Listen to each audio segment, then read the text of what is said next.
श्री सीतारामचंद्राभ्या नमः। वाल्मीकि रामायण अयोध्या कांड सर्ग 1 श्लोक 21 से 30। श्रीमद् वाल्मीकि रामायण हिंदी अर्थ। सत्यम शिवम सुंदरम श्रीराम। श्रीमद् वाल्मीकि रामायण। श्री सहित दिनकर बंस भूषण काम बहु छवि सोहई। नव अंबुधर बरगात अंबर पीत सुर मन मोहई। मुकुटांग दादी विचित्र भूषण अंग अंगन ही प्रति सजे। अंभोज नयन विशाल उर्भुज धन्य नर निरखंती जे। नमस्कार मित्रों, स्वागत है आपके अपने चैनल पर। आज पढ़ेंगे वाल्मीकि रामायण अयोध्या कांड सर्ग 1 श्लोक 21 से 30 का संक्षिप्त और सरल हिंदी भावार्थ, जिसमें श्रीराम का आदर्श चरित्र, समाज की उन्नति, पुरोहितों की भूमिका और धर्म आदि का श्रेष्ठ वर्णन मिलता है। आइए सीखिए सांस्कृतिक उत्थान की रामकथा। पिछले एपिसोड में देखा राजा दशरथ का चिंतन, राज्याभिषेक की तैयारी, श्रीराम के अद्भुत गुण और अयोध्या की उत्तम वातावरण की कथा।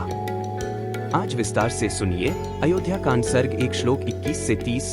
श्रीराम का समाज व परिवार में स्थान, मंत्र परिषद का संवाद, नगर का उल्लास और नीतिवान व्यवस्था का अद्वितीय चित्रण। कल्याणाभिजन साधुर्दीन सत्यवाग्रजुः वृद्धैर्भिविनीतश्च द्विजैर्धर्मार्थदर्शिभिः 21। वे कल्याण की जन्मभूमि, साधु, दैन्यरहित, सत्यवादी और सरल थे। धर्म और अर्थ के ज्ञाता वृद्ध ब्राह्मणों के द्वारा उन्हें उत्तम शिक्षा प्राप्त हुई थी। 21।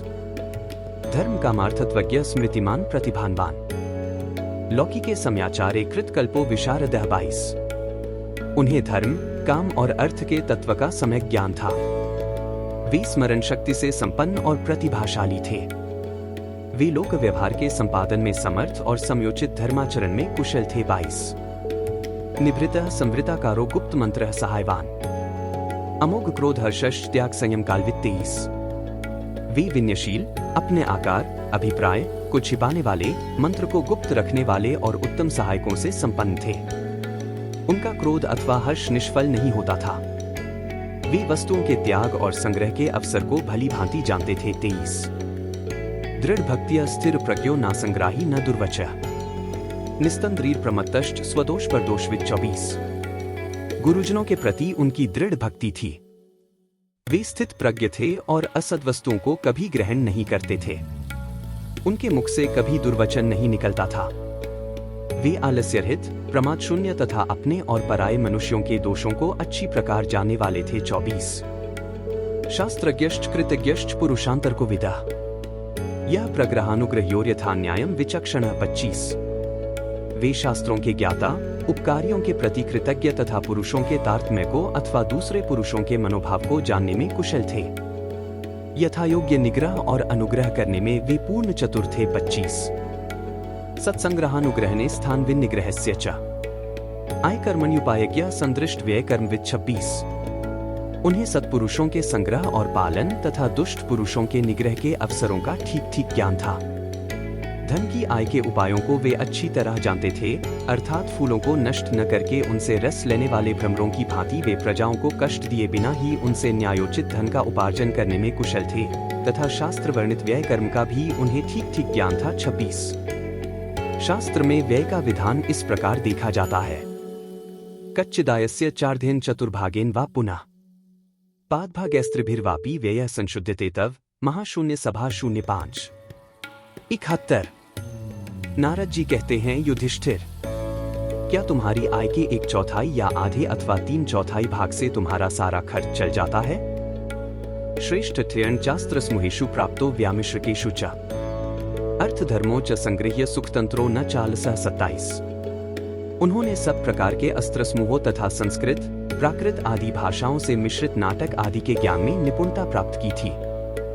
वे अर्थ और धर्म का संग्रह, पालन करते हुए तदनुकूल काम का सेवन करते थे और कभी आलस्य को पास नहीं फटकने देते थे। 27। व्यवहारिकाना शिल्पाना विज्ञातार्थ विभागवित आरोही विनय चैव युक्तो वारण वाजिनाम 28। विहार, क्रीड़ा या मनोरंजन के उपयोग में आने वाले संगीत, वाद्य और चित्रकारी आदि शिल्पों के भी वे विशेषज्ञ थे। अर्थोक विभाजन का भी उन्हें सम्यक ज्ञान था। वे हाथियों और घोड़ों पर चढ़ने और उन्हें भांति भांति की चालों की शिक्षा देने में भी निपुण थे। 28।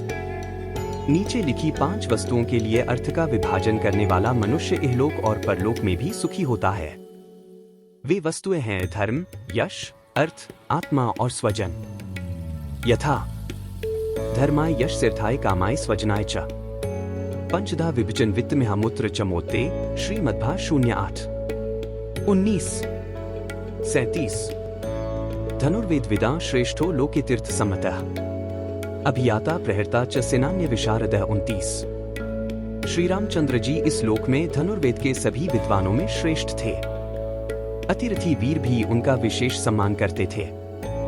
शत्रु सेना पर आक्रमण और प्रहार करने में वे विशेष कुशल थे।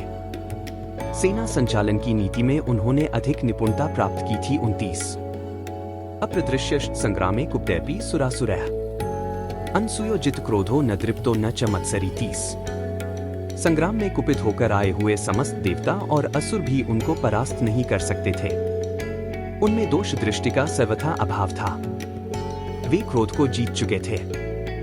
दर्प और ईर्ष्या का उनमें अत्यंत अभाव था। 30 कल पढ़िए अयोध्या कांड सर्ग 1 श्लोक 31 से 40। श्री राम सीता का धर्मनिष्ठ जीवन, अयोध्या वासियों की प्रशंसा और संस्कृति का पावन अनुकरण। अगर आपको यह वीडियो प्रेरक लगे तो लाइक करें, शेयर करें और चैनल को सब्सक्राइब जरूर करें।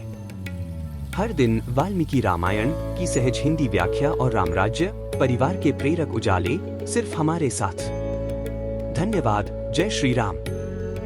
बार बार बर मागो हर्षी देहु श्री रंग पद सरोज अनपाइनी भक्ति सदा सत्संग। कथा विसर्जन होत है, सुनो वीर हनुमान। जो जन जंग से आए हैं सो तंग कर ही बयान। बोलो सियावर रामचंद्र जी की जय। राम भक्त हनुमान जी की जय। उमापति महादेव जी की जय। मंगल भवन अमंगलहारी। द्रवहु सुतसरथ अजिर बिहारी। दीन दयाल बिरिदु संभारी। हरहु नाथ मम संकट भारी। जय सिया राम, जय जय सिया राम।